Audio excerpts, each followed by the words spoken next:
Battlefield 2042's last official update has been released.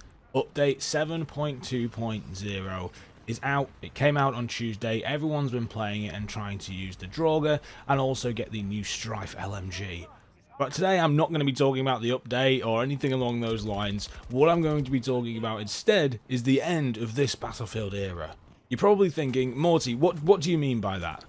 Well, in terms of Battlefield itself, I think that DICE and EA are in a very precarious position right now. That is very much apparent. Both Battlefield 5 and 2042 have had their life cycles cut prematurely, giving a relatively large gap in waiting for the next games. I'm sure that EA and DICE, as well as the community here, knows that that really can't happen again. And so they really need to nail the next Battlefield, Battlefield 7 or whatever the title's going to be. And make sure, as we're definitely plowing ahead with the live service model, that is going to be a continuous focus and hopefully can keep building on the next game, rather than again being cut short and leaving us high and dry for at least 18 months. But I didn't just want to talk about these things in relation to Battlefield right now, but more so have a think back to, I guess, where we've come from. When Battlefield 2042 launched, we had a game which was pretty much non-functioning. No scoreboard, terrible netcode, just really difficult to play.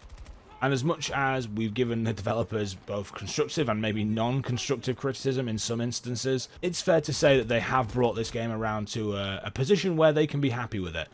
For a lot of us, myself included, who've played the game since the outset, you have been able to see that progression.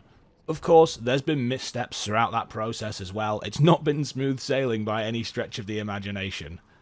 But I do want to take a minute to recognise the developers who have been working on 2042 and have been trying to improve the experience for us.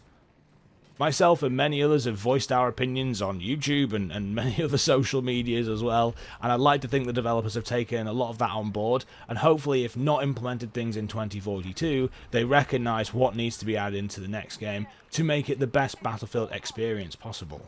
I will caveat that statement by saying they probably realised that from 5 into 2042 as well, and there was still a bit of a miscommunication there in terms of what the fans wanted and what we received. But the ever-hopeful Battlefield fan in me thinks the next game hopefully is going to be more aligned to what we're looking for. The most important thing I wanted to reiterate with this video, though, is really to signify the impact that Battlefield 2042 has had on me and this YouTube channel, and to be honest, my life in general over the past 3 years.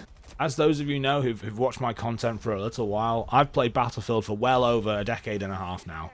And throughout that time, whether that be making content on YouTube or just simply playing the games, I've been able to meet some fantastic people and really engage in a community which, for the most part, I've really enjoyed being a part of. Again, that's a credit to this community and Battlefield as a whole, and in that sense, I really can't thank DICE enough. But as one era finishes, another one's going to start, and that's relating more specifically to me and this YouTube channel. Of course, Battlefield will always be at the cornerstone of all of the content that I make. That's never going to go away, whether that be 2042 or any of the older Battlefield games as well. However, as you may have started to see on the channel, we're going to start doing a lot more variety content. Different genres of games, different styles of videos, different types of things going on the channel.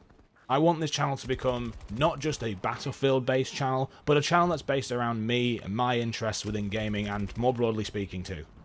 You'll see that almost immediately next week with the release of X-Defiant, which we will be streaming on Tuesday evening, and the continuation of playing games that are slightly older, from 2008. I also have a number of other videos in the pipeline, which are definitely a move away from kind of FPS content in general, so please do look out for those when they're coming up. As always though, all I can ask is that you like this video, and if you want to stay up to date, please do subscribe to the channel. It helps me immensely.